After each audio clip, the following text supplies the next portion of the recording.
आखिरत में मरवी है कि इन बहतान लगाने वालों पर हुक्म रसूल करीम सल्लल्लाहु अलैहि वसल्लम हद कायम की गई और ऐसे कोड़े लगाए गए, क्योंकि मुसलमानों को यही हुक्म है कि मुसलमान के साथ नेक गुमान करें और बदगुमानी ममनू है।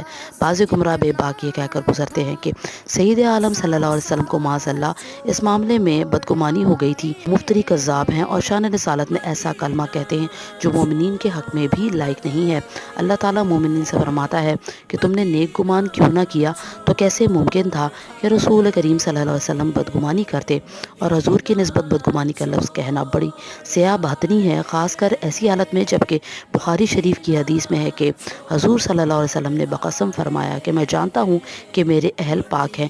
जैसा कि ऊपर मज़कूर हो चुका मसला, इससे मालूम हुआ कि मुसलमान पर बदगुमानी करना नाजायज़ है, और जब किसी नेक शख्स पर तहमत लगाई जाए तो बग़ैर सबूत मुसलमान को इसकी मवाफ़क़त तस्दीक करना रवा नहीं।